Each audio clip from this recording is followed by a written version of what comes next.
Whoops. Hi, everyone. Sorry about that. Oh, got Wardlow over here. Hello, Way. How are you? How you doing, John? Yeah. What time is it right now? Because you have just done a number on I'm me. I sorry. feel like it's the afternoon right now. It gets a bit confusing trying to load everything up. So yeah, we played the wrong intro. But this is Rewind to Raw, and those of you listening live, you won't notice a difference because I'm gonna, those of you listening on the podcast, I'll be editing all of that out. Well, so if you missed it, you should be listening and watching live every Monday night at 11:15 Eastern on the Post YouTube channel. And that was the gift that all of our live viewers got tonight. But how are you, Way? Doing pretty well, John. How are you?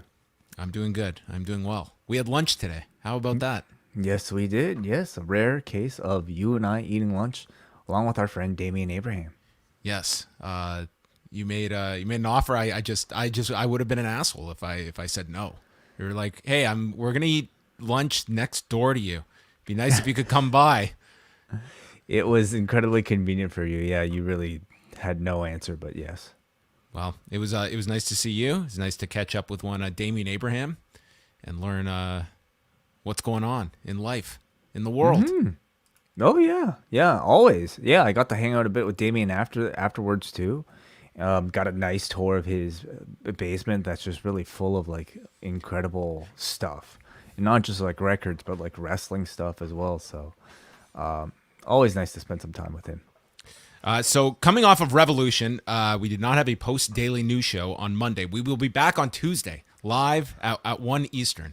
I know we tease people, but the news show will return on Tuesday, and we'll do a catch-up on all of the kind of major news coming out of today and go through some ratings notes and whatever else is going on. I did want to ask, did you get a chance to see any of the comments from anyone at the post-show media availabilities afterwards with AEW? Yeah, just from reading, honestly, I didn't go back to rewatch it at all. I wouldn't say there was anything really earth-shattering. I would say the key points would be Tony Khan. I mean, he was asked numerous times about Ring of Honor, and it doesn't sound like he is just trying to avoid answering questions. It seems like this is very much a process that is in the midst of developing of what Ring of Honor is going to be. I mean, he did go so far as to state that he would be booking this and that he plans to continue the operations of Ring of Honor, but obviously the distribution is going to be a big part of that. And I mean, really giving no kind of guidance in terms of what kind of distribution Ring of Honor is going to have. There were questions about the State of Honor Club. Like, it really does feel like he has bought this with a large goal in mind, but all of the specifics are probably being figured out now. I mean, this was an exceptionally busy week for a guy that is probably has many busy weeks, but with the pay-per-view out of the way, I'm sure Ring of Honor is going to be a major priority for him.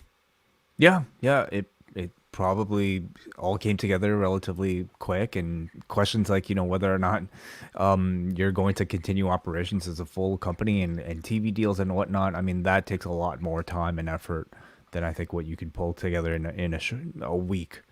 But he's booking it. He's adding that to the plate. I don't know how he has room on the plate, but he's going to make room. I mean, I think it's amazing what you can accomplish when you really enjoy what you're doing, and clearly he loves doing this. So that's probably how. Yeah, and then CM Punk also spoke to the media. I mean, he was something like very emotional in just kind of the entire process of that day, and I mean, like in tears, talking about just the experience of the day and talking about the footage for Ring of Honor. Like, it means a lot to him that Tony Khan has it as opposed to WWE, and feeling like he compared it. Like, this is as though I'm giving my baby to someone to raise. That's what he feels about this footage. He said, I loved my time in Ring of Honor, and I prefer it being here with Tony Khan than going on the WWE network, and kind of, shared his frustrations at the time in 2014 as one of the perhaps only people on the roster that was questioning that, a lot of our payoffs are discretionary, like pay-per-view payoffs and, different residuals and such, merchandise payoffs. But one thing that they were able to get was, DVD payoffs. And if everything's going on the network and your pay-per-view payoffs, that's going to be affected. And he says to this day, he gets royalty checks and he saw them diminish. And the fact that the talent is not, really privy to, or at least they of the contract that he was part of, and I'm sure reflects on many of the contracts, that it's like discretionary payouts, and that does become an interesting topic about, when, I think it's only a question of when, not if, AEW gets involved in a streaming deal, about talent and what are they going to kind of fight for in a company that is emerging, and talent that, historically, we just look at all of these incredible television contracts that the talent, it's the hope that you'll see a trickle-down effect and it'll improve contracts, but nothing that is guaranteed. Like, we, the talent, get, 15% of this. That does not exist in wrestling. It does not exist in MMA. And we're talking about just like ridiculous sums of money that is being exchanged. Certainly, yeah. It's a question. It's a topic that was brought up by Punk that I have to wonder whether or not Tony Khan.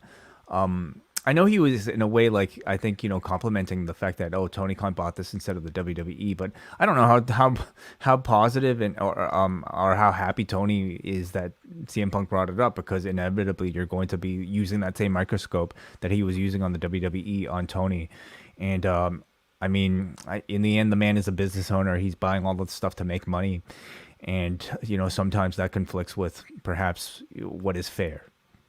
Yeah, it's a larger topic, and the specifics of how something like that would work, it's really tough. Like, is somebody that just instantly signs with AEW, would they be entitled to something like that? The idea of this actually be like talent all coming together and really fighting for something like that, I think that in and of itself is that's a giant hill to climb that historically we have not seen. But anyway, interesting topics that were brought up nonetheless, and concluded that Bret Hart was always right, and that Punk would give up this comeback, this return, if he could give Bret that same return, and that all of these talents that get to go over to Saudi Arabia and make millions of dollars, that should be Bret Hart, because Bret Hart was the greatest.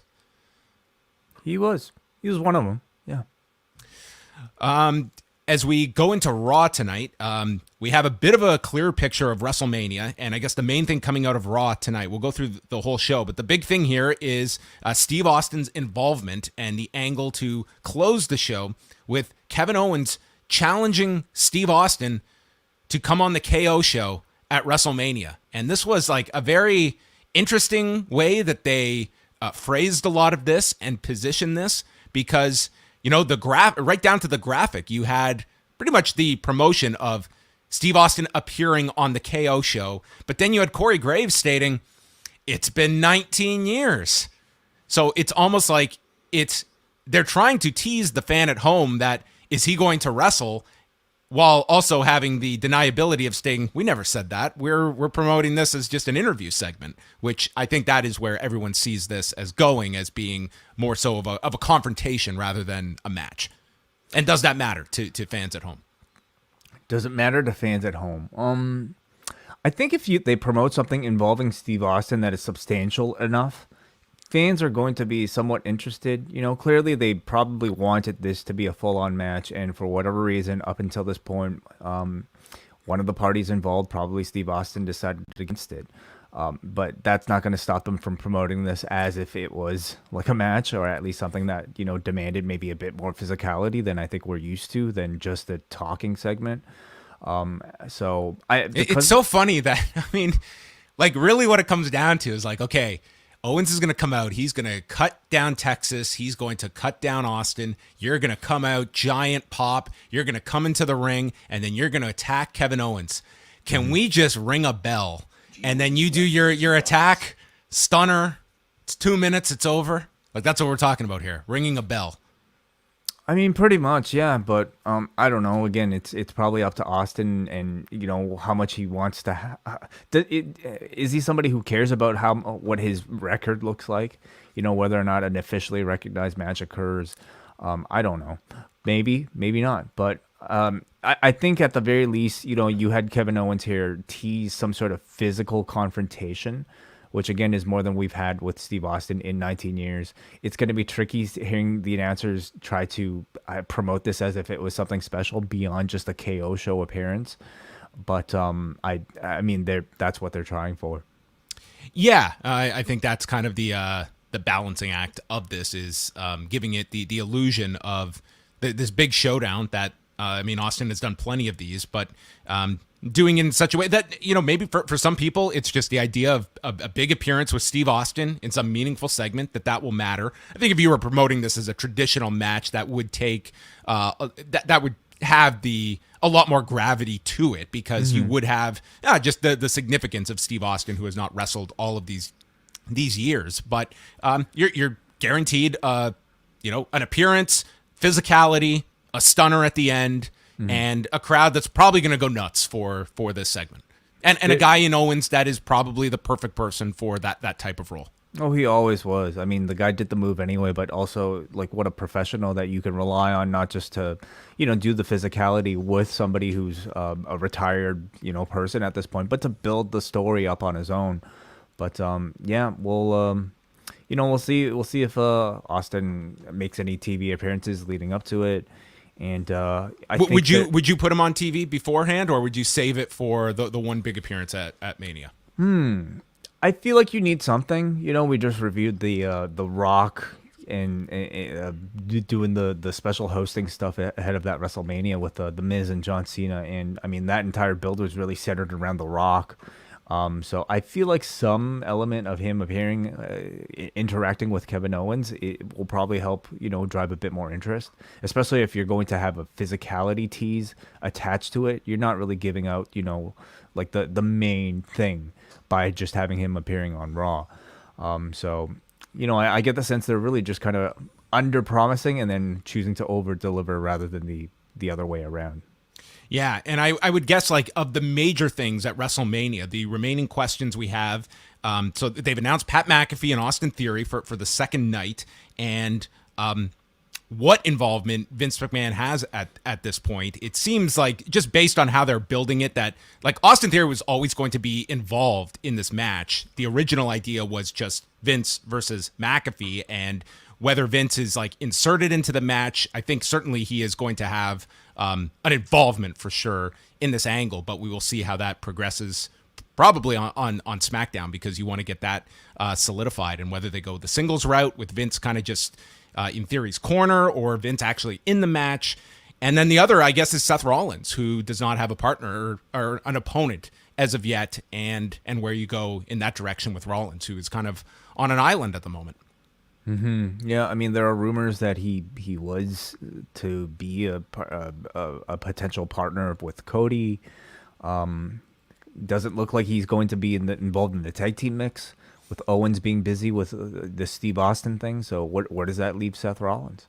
I think it really comes down to, like, do they get a deal with Cody, or do they not? I would think, like, that's your last remaining guy of someone of significance that you could put with Cody. And if in fact Cody is not coming, then I don't know where you fit Rollins into this. Maybe he just gets slotted into something in this Owens Austin thing, because there really isn't, or he's just going to have something that is in there. You just are going to sandwich him into something that might not be the most not a big thing for WrestleMania, because I don't know what other options you have, like creative ideas that you can come up with. I mean, we're 3 Raws away from WrestleMania. Is that, I mean, can we still be expecting anything involving Cody at this point?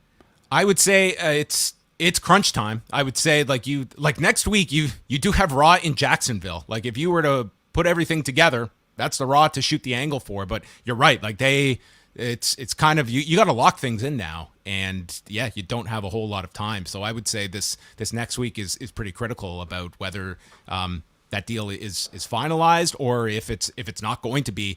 We've got to put all of our pieces in place for WrestleMania to ramp up the kind of last leg of promotion, because we still have tickets to move and want to have cards to promote on. It's very clear they want to have the matches listed for both nights in advance. Mm-hmm. So going into tonight's show, we have Cleveland, Ohio. The Rocket Mortgage Fieldhouse was the home of Raw tonight, and it started off with the angle involving Lesnar and Reigns from Madison Square Garden. So this featured Reigns being attacked with a chair shot by Reigns and ended up bleeding after being hit with the steps and hit with a rock bottom onto the steps as Reigns posed for the belts. And I loved how the promotion in the lead up to all of this was that Brock is not going to get through the Garden because he's going to have to defend his title. There was like, I don't think there was any even mention of who Lesnar beat on this show and this risky title defense that he was going to have to make on Saturday, which blew my mind at what they came up with in the end, which was Austin Theory taking on Lesnar and losing in about 90 seconds and then doing this angle afterward. And I don't know how you go to this length to promote this, and the idea that fans bought tickets based off of this title defense, and that was what we gave you. When, I mean, Seth Rollins was just thrown to the wolves on this very same show, losing to Reigns in 5 minutes. The next night you had Reigns beating Drew McIntyre. I think either of those would have been more sufficient than Austin Theory, where at least do like 8-9 minutes and Lesnar wins that way. I mean, I don't know how you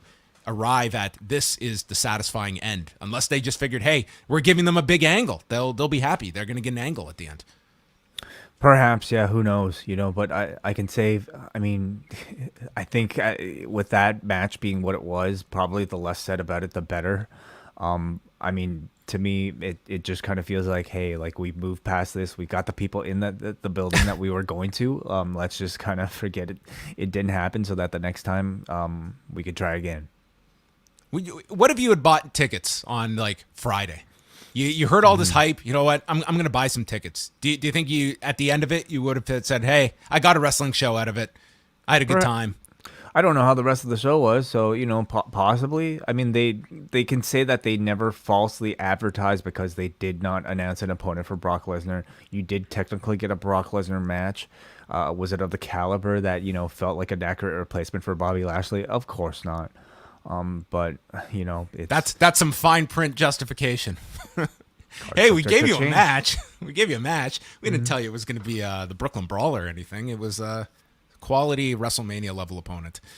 So that was shown on the show. No Lesnar on this show. So Owens and Rollins are out, and they explain their plan to take the tag titles at WrestleMania or tonight to go to WrestleMania and then have to compete in the dump that is Dallas. But they're willing to make that sacrifice. And Kevin Owens says, at least I'll be with my best friend, Seth Rollins, and continues to insult Dallas and says it sucks, just like Shorty G and Otis. Did he say Shorty G? He called him Shorty G here. Oh, okay. Ouch. Alpha Academy comes out and says that last week's outcome was erroneous when they lost the match to Owens and Rollins. And then Kevin Patrick, in his first of, I want to guess, 25 interviews he conducted on this show, asked Riddle if he had any final words. The final word was tubular. And he said that tonight is the most important night in RK Bro's career. Orton gave the big rallying speech, fired up about winning tonight. So Alpha Academy, Owens and Rollins against RK Bro for the Raw tag titles. The winning team gets to go to WrestleMania. The champions get to go to WrestleMania. To do what? We don't know, but they get to go to WrestleMania. And that is the theme of this show. You just want a spot on the card at WrestleMania. Mm-hmm. Yeah. So it's no DQ, no countout, one member from each team legal at all times. And this was like a 4-segment match. It went 27 minutes, and I mean, it was leaps and bounds, the best match on the card. We saw Otis missing a Vader bomb to Riddle. The audience, man, did they get into the hot tag to Randy Orton. This place went nuts when Riddle finally tagged him. And Orton comes in, does his usual hot tag, and hits double draping DDTs to Gable and Rollins. Gable stops an RKO and gets sent to the floor, avoids a stomp, and then Randy hits the RKO, but Owens pulls Orton out. Owens and Gable then get dumped onto the desk. They lift and drop Otis. This does not break the desk. And we see Alpha Academy with a splash moonsault combination. Otis is thrown into the post. There's a Tower of Doom with Gable taking the worst of it. All 6 are in the ring brawling. And Owens does a dive off the top to the floor. And then we see the closing sequence that sees Gable set up for a moonsault on Riddle. Randy comes over, and as Gable hits this moonsault off the top, he moonsaults his way into an RKO. It was incredible. Absolutely incredible. I mean, the man's record for doing this sort of highlight reel out of nowhere spot is impeccable. It's really perfect. You can count on him to do it every single time, and it was picture perfect here. And some of the best ones that I can think of are ones he has done live, like not on a taped show either. Oh, Like the yeah. Evan Bourne one, that great Rollins one at WrestleMania 31. I mean, there's been plenty of them. But this was another very, very creative one. Rollins and Owens then attack Orton and Otis with super kicks, buckle bomb, stunner, and then a stomp. But Riddle throws Rollins out, and Riddle gets the fall on Gable. So RK Bro win the tag titles. Owens and Rollins are just heartbroken. Owens is sitting by the steps in despair. Rollins is in a trance, just walking up the stage like a zombie. And as RK Bro celebrated, and I thought it was like a real cool contrast here. Like Randy Orton being happy is not an emotion you often see from the man, and you just had this group that was so elated, and then these other two that were so effectively selling the loss, like how devastating this was to lose. So it was a really entertaining match. Again, this took up most of the first hour of Raw, and we got a title change. I thought it was a hell of a match. You know, Rollins and Owens are absolutely amazing. I mean, this could have been the end of their team, which I think, you know, I hope is only temporary, because as a babyface tag team, anytime they've wrestled as babyfaces, it's really been absolutely just such a treat to watch on the show. It's a shame that, you know, the story hasn't really been pushing them to receive those sort of reactions. The hot tag to Randy Orton, for whatever reason, I mean, it's the same thing every single time with RK Bro, but it works every single time. And an incredible RKO spot on top of it as well. Chad Gable in this match looked tremendous as well. So this was a fantastic match, and I felt absolutely worth watching.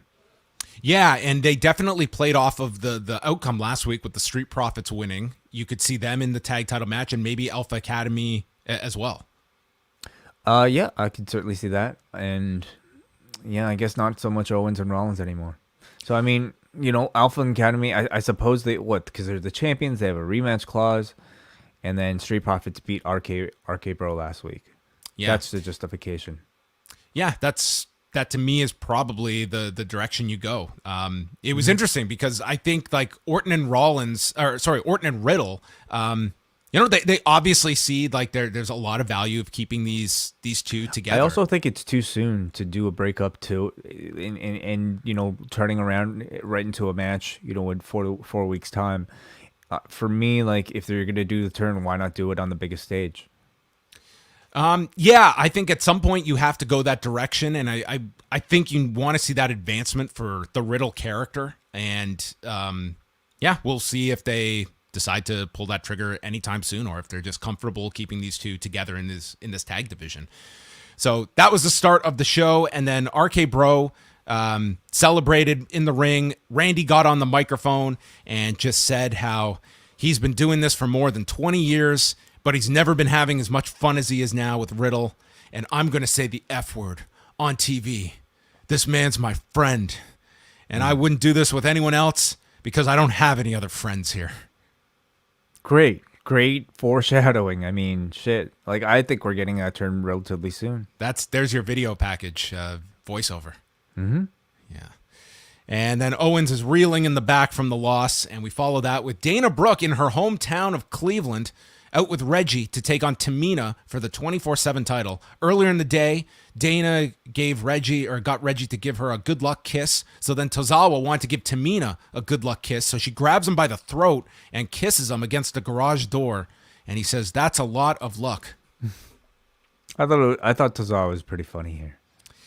Graves thinks that Dana is in for some hometown humiliation and says that with all these good luck kisses, Cleveland hasn't seen this much superstition since Joe Boo, for you fans of Major League out there. Serrano. Okay. There's a Boston Crab on Dana. She broke out, hooked the legs, and pinned Tamina in 1:44. The match really, not much to talk about. It really was just a formality to tell their bigger story, which is this incredible dueling romance based around kissing. Yes, Tozawa gets on the microphone and says that Dana cheated and states Tamina is the winner. She is the love of his life, and she seems touched by this, and he closes his eyes and puts his arms out, and Tamina just leaves him and goes to leave. The crowd's chanting, "Kiss him," so she blows a kiss, and he caught it. Yes. You know, for a 24/7 bit, I feel like this is a bit more amusing than the norm, which is typically just them running around aimlessly in a loop.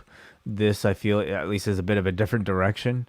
And it's probably one of the few significant things that Tamina or Tozawa have had in years in this company. So they need this. The bar is exceptionally high when we look at the career span of Tamina and Tozawa in this company. So she only kissed him before for the idea that it was going to help her win this prestigious championship, and afterwards there was no reason to kiss him, but she did it. I mean, they're in love. Are they in love? Why didn't she kiss him after? Well, she's playing hard to get. Tozawa's in love. Okay, yeah, Tozawa's in love. Tamina wants this championship. I mean, I think there's some attraction there. All right, well, I'm at the edge of my seat.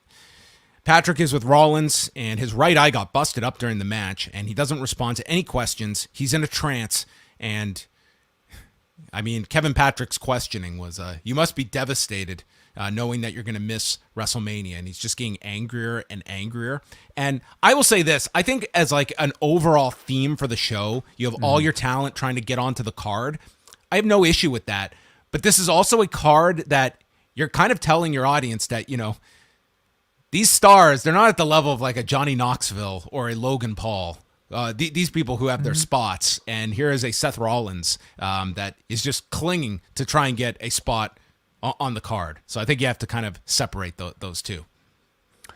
You do, yeah, of course. I mean, that's provided anyone even thinks, like, subconsciously, sure. Like, does it tell you that maybe? But I think that basic question. WrestleMania. Why is Seth having such a trouble? He can't get booked on either night, and you got Johnny Knoxville on one of the nights. Well, I mean, I guess WrestleMania has always had sort of like that requirement of celebrities and celebrities getting some sort of shortcut in there. You know, it's spectacle. It's a show that's based around celebrity and not rankings.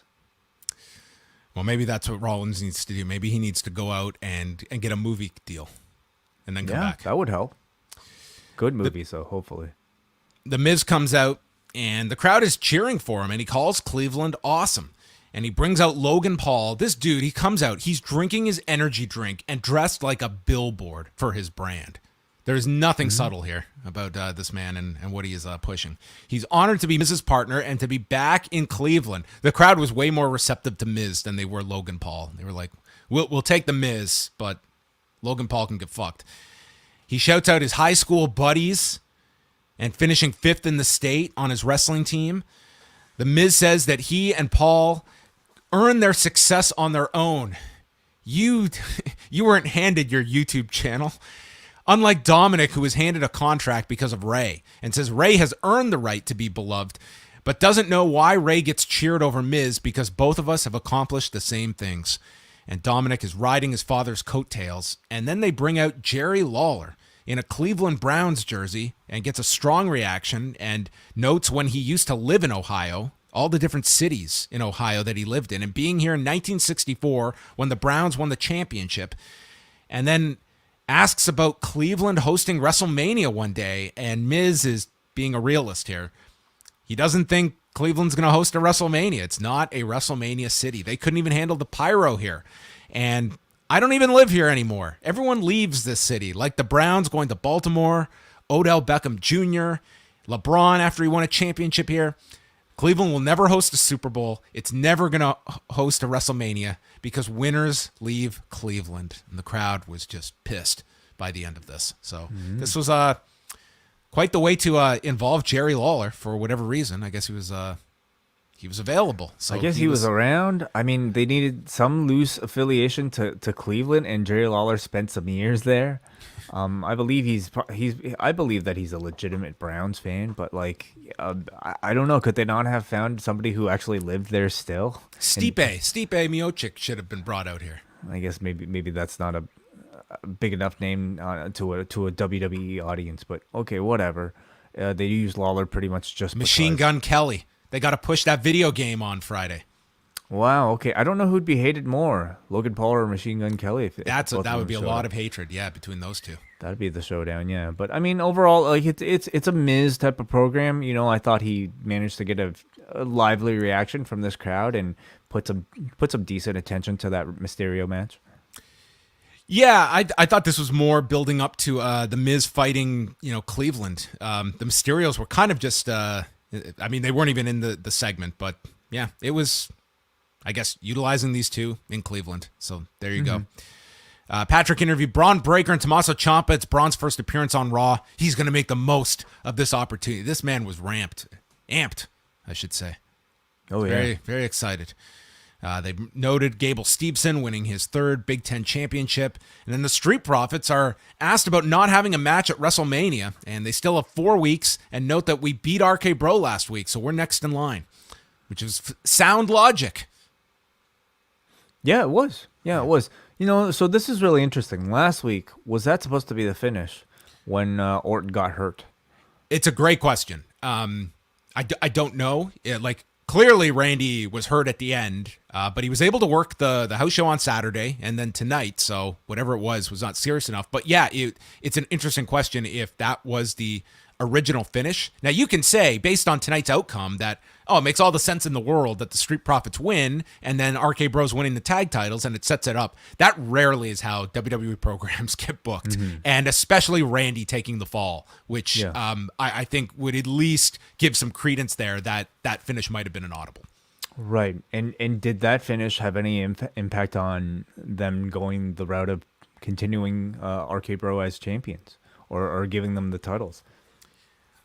I think that probably had more to do with your direction for Rollins and Owens, I would say. Because I would say if any of this stuff fell apart, that's probably what you default to those two. And instead, I think they probably, we know what they have planned for Owens and getting the titles onto RK Bro. And now you do have this story now with the Street Profits. So I wouldn't say it's a big program for Mania, but it's something. So Ziggler and Rude against Breaker and Ciampa. This comes ahead of Roadblock on Tuesday night with the triple threat match for the NXT title. We had Ciampa nailing Ziggler on the apron and then turned around into a spine buster. So they had the heat on Ciampa. Eventually hits an enziguri, tags in Breaker, hits a big belly to belly on Ziggler, and then Breaker runs shoulder first into the post, his official initiation onto the main roster, and was hit with a zigzag. Ciampa saved, and Rude got drilled as he was sent off the floor. Rude here having flashbacks to Hardcore Justice 2012. Yes. The main event. And stops the super kick, and Breaker lifts him up for the military press into the power slam, and Breaker pins Ziggler here. Not Rude taking the fall, but Ziggler, which I found to be somewhat surprising, given that we've got the match tomorrow night.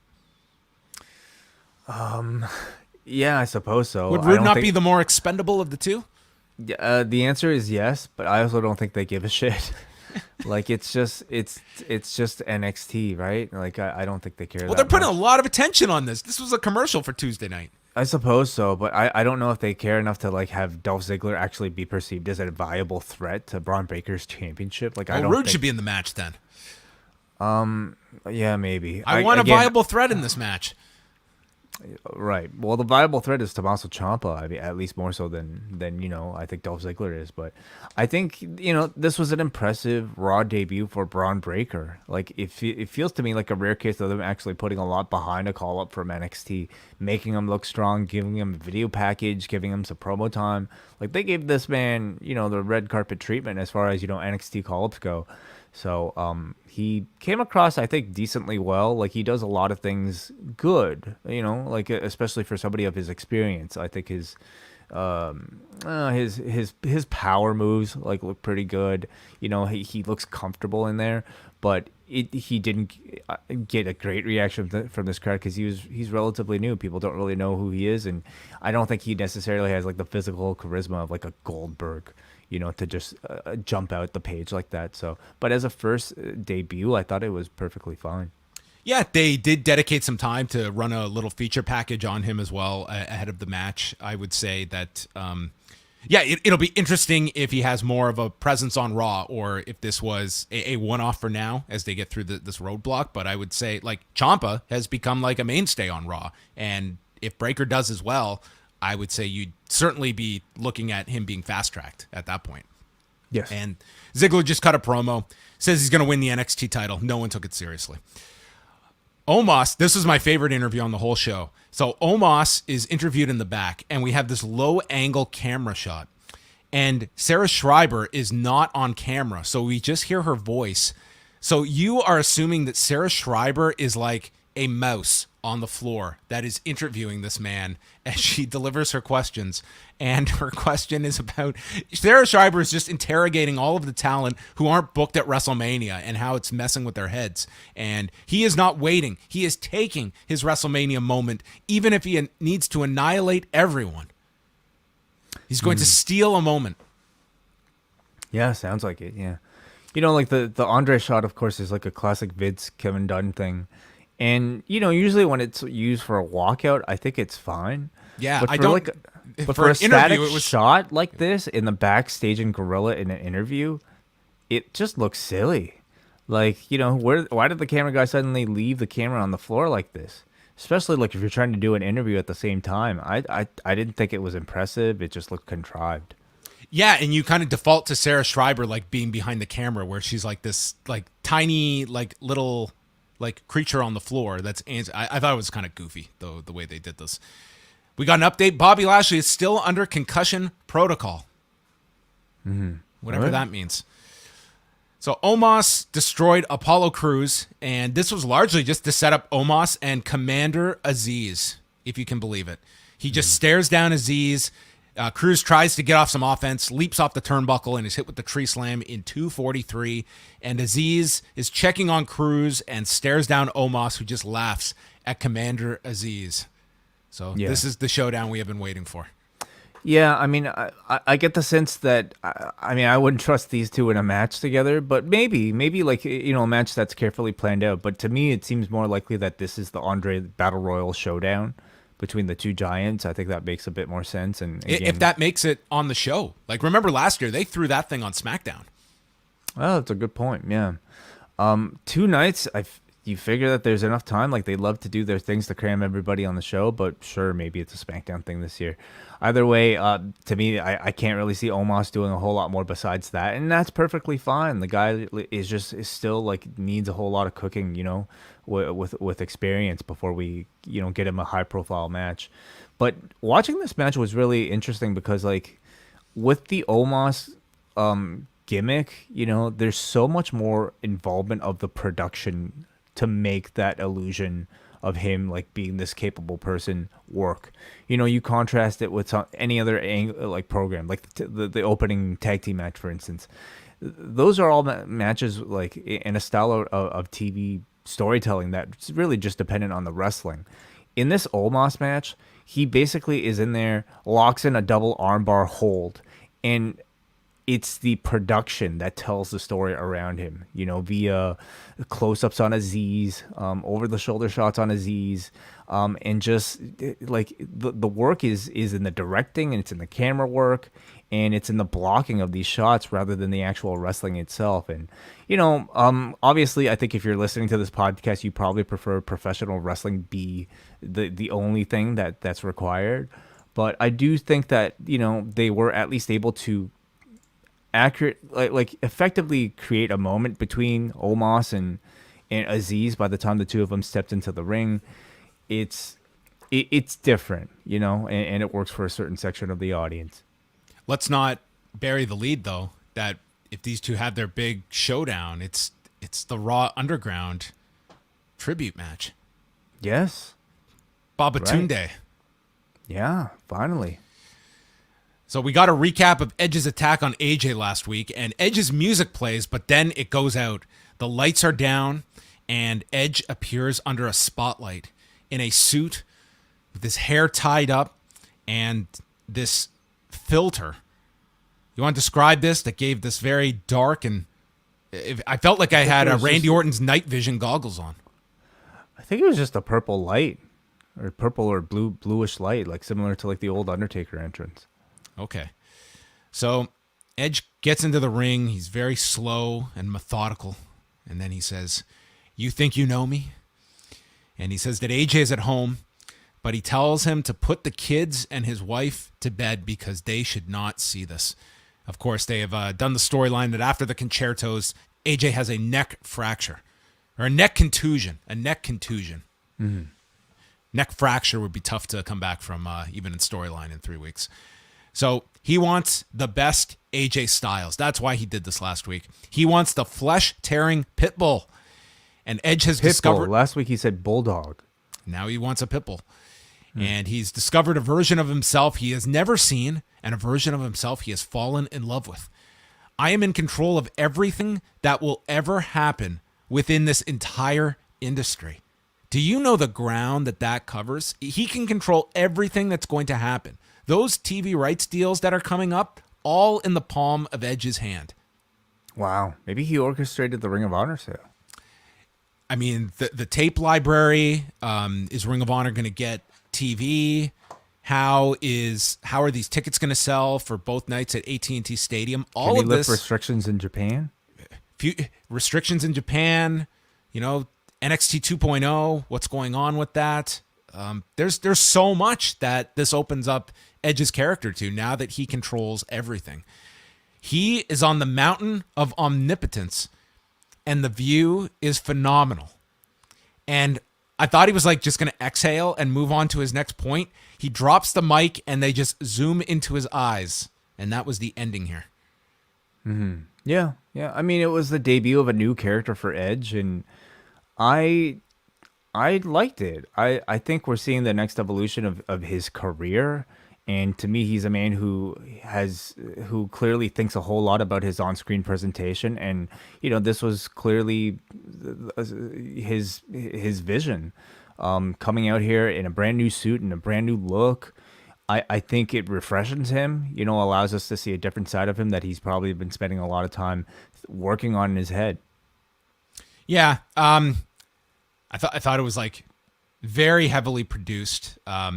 I don't hate this character. It's it was just it was very basic. But maybe that's what this program needs, is just basic. You're getting a great match at the end of it all, and that was that. I think there's still some workshopping that this new persona needs, but that was week 1, the darker side of Edge. Owens is backstage, and Patrick asks him about falling short and how he has no path to WrestleMania. What is going on in your mind?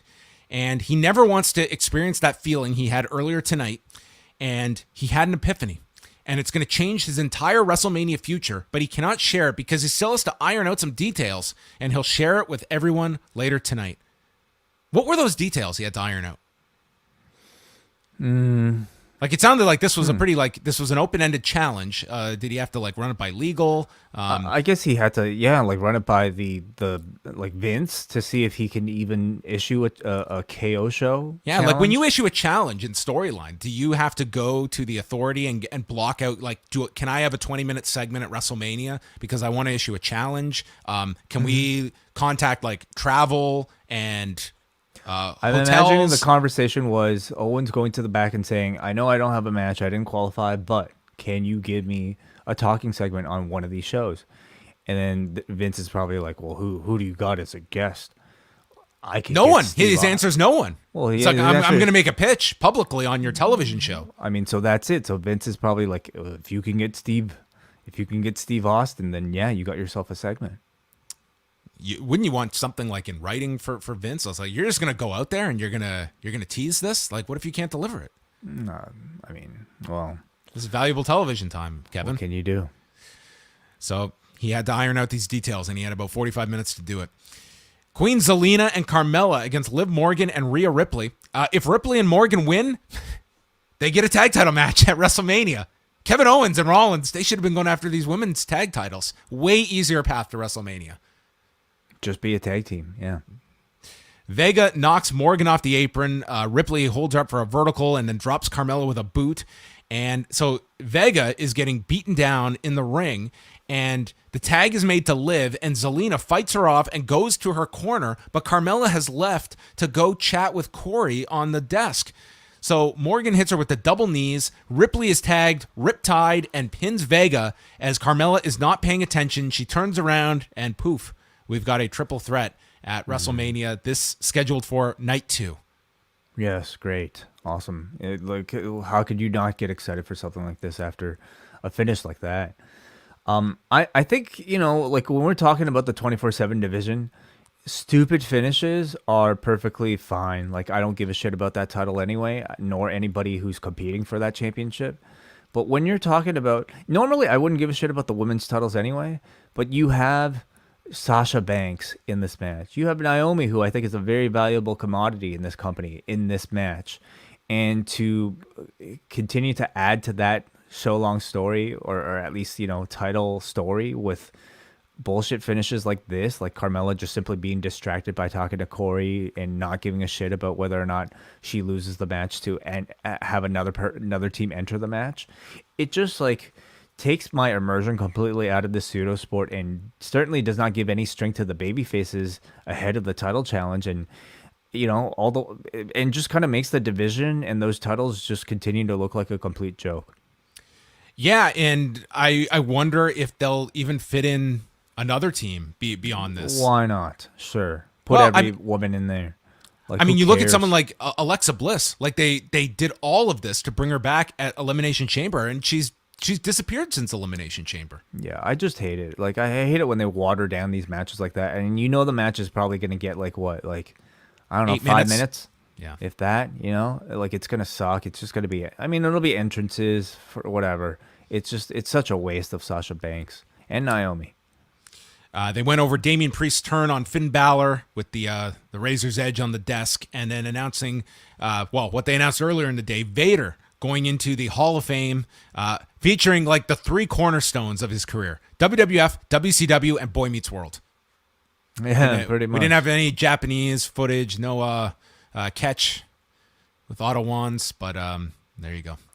Finn Balor and Austin Theory for the United States Championship. Last time, Theory had taken Finn out for a month. He takes the first part of this match before he's hit with a sling blade on the floor. Balor comes back after the break. Theory at one point did this deadlift into a fisherman buster. Goes for the ATL, but it's countered. Shotgun dropkick, and as Finn sets up for the coup de grace, Damian Priest literally appears out of nowhere. The announcers did not see him as he just, poof, appears on the apron and grabs Finn by the throat, knocks him off the turnbuckle, and the DQ is called. Priest is all dressed in black and delivers his Razor's Edge to more boos, and then Theory hits Balor with the ATL and takes his selfies. Mm-hmm. Yeah. It seems to be the program we're all expecting. I can't say, in Damian Priest's first week of being a heel, he feels remarkably different from his babyface self. At least not the transformation that we saw from Edge, for instance. But it really was just kind of this one spot. And as it exists, Balor versus Priest, it's just a match. Maybe Damian versus the Demon. Damian versus the Demon. Yeah, we shall see if they play with both alter egos. All in black, too, Priest and Edge. So they had that down. Mm-hmm. Yeah, I guess. Then they replayed Belair whipping Becky with the braid last week, which Corey insisted there was no manipulation of this audio. That's how it really sounded. And they made no mention of Becky's post that she injured herself. They made some passing remark that she was hurt at the house show on Sunday night. She had stated it's like she, fractured her voice box. Is that what she had stated? I don't know if that's the real reason or not, if that's whatever it is, but enough that she was off this week, and they didn't. She was in the hospital. Like she posted a photo from allegedly from the hospital. Yes. Yeah, but hooked up to a bunch of shit. So. And then Kevin Patrick just interviewed Belair and asked the question that everyone wants to know. Will you use your hair as a weapon at WrestleMania? She said the one rule she has is do not touch my hair. And if you didn't know this rule, she now has a t-shirt that reads, "Thou shalt not touch my hair." So now everyone knows. It's a commandment. I suppose so. Yeah, to her. Yes. Kevin Owens comes out for the final segment. He has he's going to issue a challenge, and he wants to have the biggest and most stupendous KO show in the history of WrestleMania. Has there ever been a KO show in the history of WrestleMania? Yeah, I don't know. I don't think so. Not sure. I mean, there was the one year he was just left off the show entirely. Yeah. Has there been a KO show? I don't think there has been. So he's going to invite some lowlife from Texas to be his guest. He could invite JBL, but says the horns on his limo would be more interesting. Booker T claims to be from Texas, yet I watched him in a team for years as Harlem Heat, and then he had a British accent. So you're a hypocrite. Shawn Michaels is a legend, a very proud Texan, but as a Canadian, it would be sacrilegious as a fan of Bret Hart to have you as my guest. So the perfect guest that embodies Texas, a man that is a broken down shell of his former self, living on past glory, that's probably let himself go drinking beer. His knees were so shot in his heyday that he needed knee braces to get through his matches, might need a walker just to get down the ramp at WrestleMania, and someone I would love to give a stunner and then pour a glass of milk over his lifeless body. He's going to kill the guy. Kevin Owens is calling out Stone Cold Steve Austin, and Corey Graves says, it's been 19 years. Could it be? Could it be? And then the graphic has Kevin Owens and Steve Austin with a question mark and the KO Show logo. Could it be? Could it be? Yeah, that is. Could he show up and stun someone? Yeah, absolutely. Well, Matt Hahn has something to say with a $5 super chat that fits here. He says, graphics people in the WWE work quick. KO issues the invite and immediately the graphic is made, and he already has a spot on night 2. Yeah, they okay, wait. He had some loose ends to tie up. You know, in WWE, you go to that graphics department, and then it's solidified. Pretty much, yeah. That's what he was firming up. So if he doesn't get Austin, what's his backup plan? Dwayne Gill. Okay. All right. This is kind of like that year when, like, you know, I think like John Cena was working on getting like Fabulous and Jay-Z for that WrestleMania segment, and that okay, a cardboard cutout. That could be the backup. A Steve Austin cardboard cutout. Yeah. Anyway, well, there you go. That was Raw. So we have 3 more episodes until WrestleMania, and to look at the updated lineup. So night 1 has Becky Lynch against Bianca Belair, Charlotte Flair against Ronda Rousey in our 2 women's championship matches, Rey and Dominic against The Miz and Logan Paul, and Drew McIntyre against Happy Corbin. So that was night 1. Night 2 has Brock Lesnar and Roman Reigns, winner take all. Queen Zelina and Carmella against Sasha and Naomi and Rhea Ripley and Liv Morgan. Sami Zayn against Johnny Knoxville. Pat McAfee against Austin Theory. And Edge versus AJ Styles on night 2. The RK Bro match will be on one of those nights, and we still need opponents for them. So there you go. That is. What do you think about this? These 2 nights, Way? It's looking weaker and weaker by the show, by the episode. You know, I think promises of, like, you know, seeing a Steve Austin match, that doesn't seem to be happening. Whatever I think fans were expecting with Cody Rhodes, I mean, may or may not happen, maybe leaning more towards no at this point. And I think it's also looking like Vince McMahon's involvement, I mean, is going to be more diminished than maybe some of us had expected.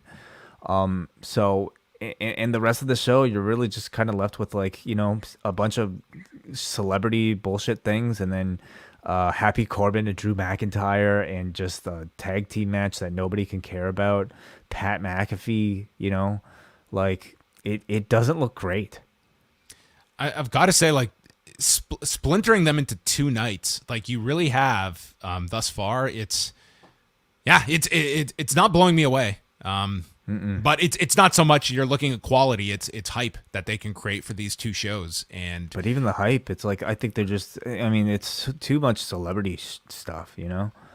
Johnny Knoxville and Pat McAfee having, like, you know, singles matches, and the McAfee one I think will be fine, but, like, is it going to make me want to spend that much money? Like, I mean, like McAfee and Austin Theory on its own, like that's not moving anything. Like, no. If you do not have Vince as a big part of that, like, that's kind of like your holy shit match, just in terms of what the hell is going to happen. Mm-hmm. Among a sea of holy, like, what the hell is going to happen types of matches, right? I guess so. But there's just too many of them, and I think, you know, the only, like, Edge versus AJ, I think that's going to deliver. Brock versus Roman, there's some interest. You know, it's a long-term story that they've been telling. It's been built up pretty big. I do feel that's going to feel very big. But I'm also curious, like, how long that one goes. Like, this is built up. Like, that's got to follow everything. I mean, they might not be following the biggest WrestleMania of all time, but Like that's you can't just do your Brock 6-7 minutes in that one, and you have to do a real match. And Bianca Belair versus Becky Lynch. I mean, that to me is the one anchor of night one that I think is the match that just feels like it actually has substance. Ronda is going to be a spectacle as well, but again, it's like I feel like it's the type of show where they're caring so much about buzz outside of their circle of wrestling fans that they've already acquired, that by the end of it, that's kind of all you're left with these shows is like, mainstream names that vary in terms of levels of experience in ring. And in terms of substance, I don't think as much. It feels like the culmination of like this, almost weekly problem we talk about when it comes to creating stars. And now here is our big show, and we have to go the gimmick route in so many different directions. And they'll get by. Like, they have sold a lot of tickets for WrestleMania. This is not going to bomb. But I feel it is going to be more pronounced than other years in terms of that WrestleMania hangover after, where so much of your television attention has been dedicated to characters that are going to be gone or diminished after WrestleMania, that are not going to be as prime focus. Rousey being one exception that we do know she is sticking around, but it's just a larger issue of creating like that foundation that you can do a few gimmicks that enhance your overall product, but it is that core that I think this really does expose, in particular when you're splitting it into 2 nights and you see the lengths that they have to go to. Right. Yeah. Well, part of me wonders if this was one night, if we'd get, if we'd keep the celebrities or if we would get, keep the wrestling itself. If this was reduced to a one night match or a one night show, like what are the matches you think they would be keeping? I think you would have, I think when it comes to Knoxville or Logan Paul, you probably make a call on what's more valuable to your show at that point. Do you think they would actually make that call and not keep both of them? I don't know if the two of them are. And what of Pat McAfee? I don't think Pat McAfee, at least with Austin Theory, I don't think that adds a whole lot at all in terms of right now. Now we have 4 weeks and they could make that a major program, not major, but a bigger program on SmackDown if you have something significant involving Vince McMahon where it elevates that program. Because on its own, that to me does not scream anything of substance. Like, I don't think Austin Theory Adam Cole versus Pat McAfee to me was a bigger match. Yeah, like honestly, I think you're picking someone in Austin Theory that's not, it's kind of just been marginalized in a certain role for this amount of time. He lost in 90 seconds. Yeah, I mean, if it was one night way, we would probably be getting either one of those marathon shows, which they've really gotten away from, or a lot of people would not be making the card, or you'd be throwing them into a battle royal or something like that. Right. Well, let us move on, and we will take some feedback here. You can always leave your feedback at forum.postwrestling.com, and then we'll quickly go over some of the schedule notes for this week on the site. We start off with MJ from NJ.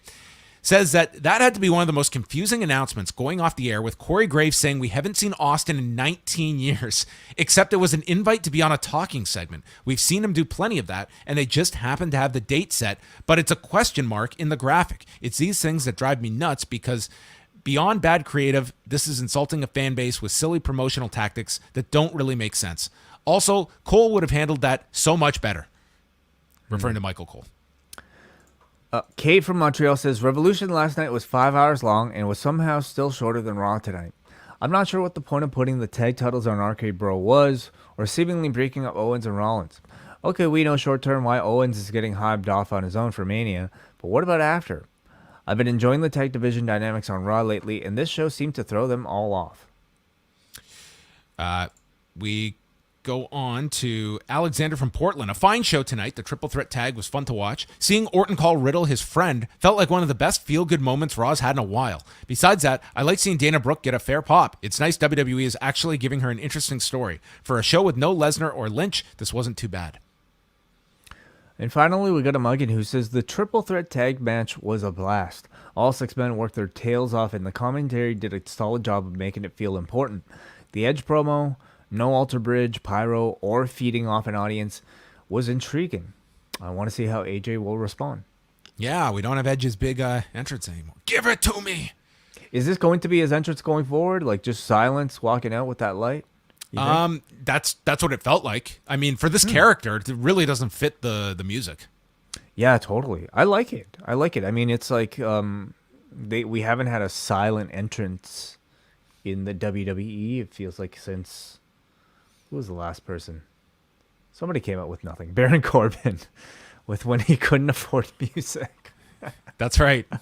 Well, maybe Edge is having financial problems, and maybe that's going to be another wrinkle to this whole thing. So yes, yeah, I didn't even notice that on the graphic at the end. So they are plugging the Owens Austin thing for the Saturday night specifically. So they have announced that. So there you go. That was Raw, and coming up this week, Wai and I are going to be back on Tuesday night with Rewind Away, and I know Wai has been so excited. He has been texting me all weekend. It's like, can we do the review now? I said, we got to wait. We got to wait till Tuesday. It is TNA Hardcore Justice 2012. Now, I know what you're saying at home. Oh, my God. That show brings back so many memories. Well, yes. The summer of 2012 featured something called the Bound for Glory series. It was in its second year. The first year was an abysmal failure. So they brought it back the second year. And that is what is at stake, folks. Points being distributed for the chance to challenge for the championship at Bound for Glory. So we get 3 multi-man stipulation matches involving all of the participants in the Bound for Glory series. We get a Falls Count Anywhere match with Mr. Anderson, Rob Van Dam, and Magnus. We get a tables match involving Bully Ray, James Storm, Jeff Hardy, and Robbie E. The guy from Jersey Shore. And then a ladder match involving AJ Styles, Christopher Daniels, Kurt Angle, and Samoa Joe. An unbelievable array of talent in a ladder match that I guarantee you 99% of the audience has zero memory of this. And it is all headlined by Austin Aries defending the TNA title against Bobby Roode. Yeah, absolutely. Yeah. We also have Kaz versus Devon in this one. We've got Madison Rayne versus Miss Tessmacher, and Zema Ion.